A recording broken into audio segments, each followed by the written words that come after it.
اعوذ باللہ من الشیطان الرجیم بسم اللہ الرحمن الرحیم اللہم صلی علی سیدنا مولانا محمد علی آل محمد بارک وسلم الصلاۃ والسلام علیک یا رسول اللہ صلی اللہ تعالی علیہ وسلم نحمدہ و نصلی علی رسولہ الکریم اما بعد فاعوذ باللہ من الشیطان الرجیم بسم اللہ الرحمن الرحیم۔ میرے پیارے عزیز اور دوستو، آج آپ کو ایک وہ سچائی بتا رہا ہوں جو آپ یقین مانیے اور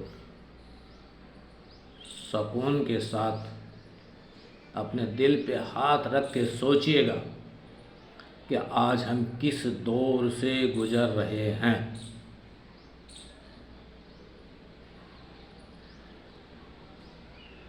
یہ دور فتنہ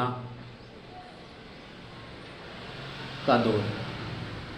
فتنہ اتنا زیادہ ہو گیا کہ کچھ کہہ نہیں سکتے، اور ہمیں بارگاہ الہی میں ہاتھ اٹھا کے دعا کرنی چاہیے، استغفار کرنا چاہیے، اور اپنے گناہوں سے توبہ کرنی چاہیے۔ سب سے بڑی بات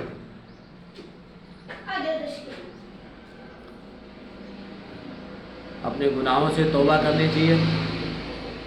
آج کا جو معاشرہ یہ ہو گیا کہ بڑے بڑے شہروں میں ہماری مسجدوں پہ غیر قوم کے تالے پڑ گئے، حکومت نے ہم سے مسجدیں چھین لی گئی، اور ہم آپ مسجدوں میں نہیں جانے کی وجہ سے یہ عالم ہوا۔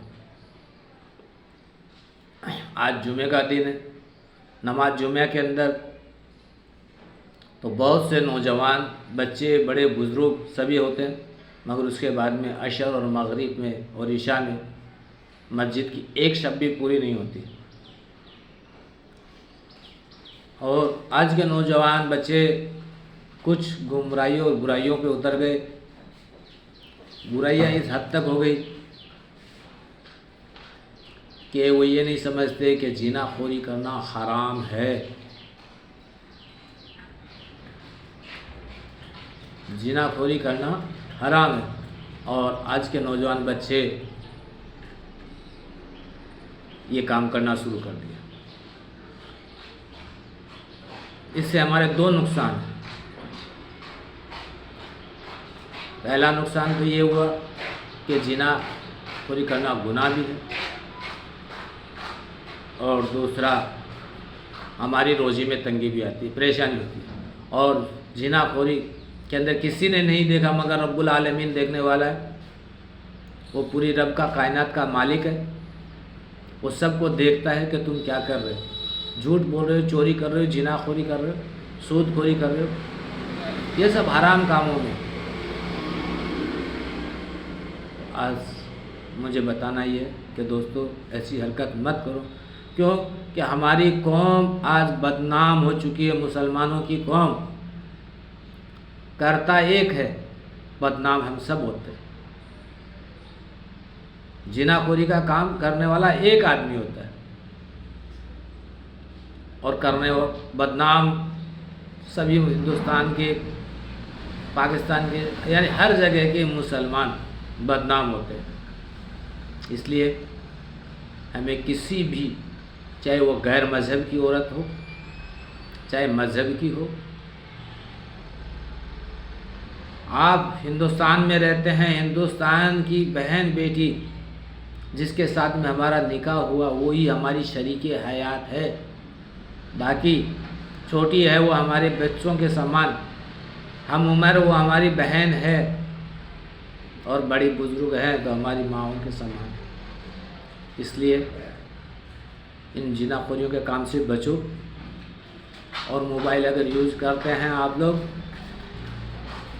تو ان پہ وہ چیزیں دیکھو ڈاؤن لوڈ کر کے جو قرآن و حدیث کی روشنائی میں بڑے بڑے عالموں کے تقریر، بیانات،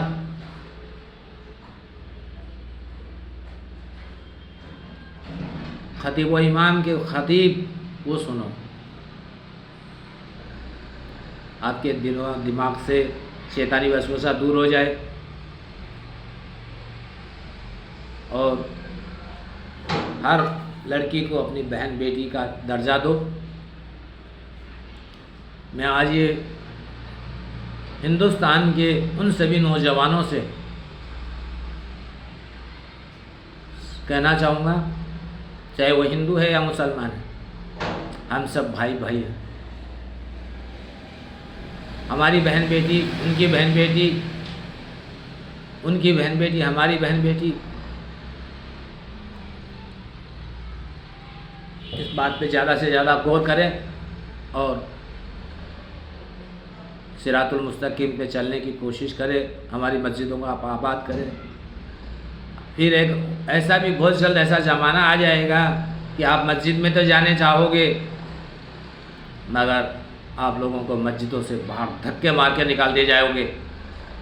وہ وقت ابھی دور نہیں لگتا مجھے کہ قریب بہت سی شہروں میں، دلی کی شاہی مسجد کے اندر نماز پڑھنا بند کر دیا گیا، جانوابی مسجد کو ہم سے چھین لی گئی، بابری مسجد ہم سے چھین لی گئی۔ تو دوستو، مجھے بتانا یہ ہے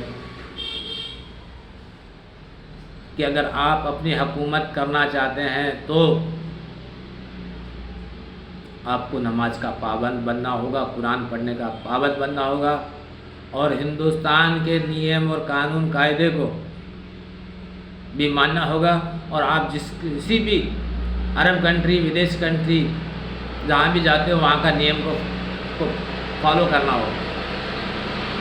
وہاں کی حکومت نے جو نیم بنائے وہ بھی تم کو فالو کرنا ہوگا۔ اس لیے آپ لوگوں سے گزارش ہے کہ اپنے گناہوں سے توبہ کرو، ابھی توبہ کے دروازے کھلے ہیں۔ جس دن توبہ کے دروازے بند ہو جائیں گے اس دن ہم توبہ بھی نہیں کر پائیں گے، خدا کے حضور میں سجدہ بھی نہیں کر پائیں گے۔ میرے دوستو، جو کچھ میں نے کہا کم سنے کو زیادہ سمجھے، جو کچھ کہا اس کو پہ عمل کرنے کی کوشش کرے، اور اللہ سبحانہ تعالیٰ ہمارے گناہوں کو معاف کرے۔ الحمدللہ رب العالمین۔ السلام علیکم ورحمۃ اللہ، فی امان اللہ۔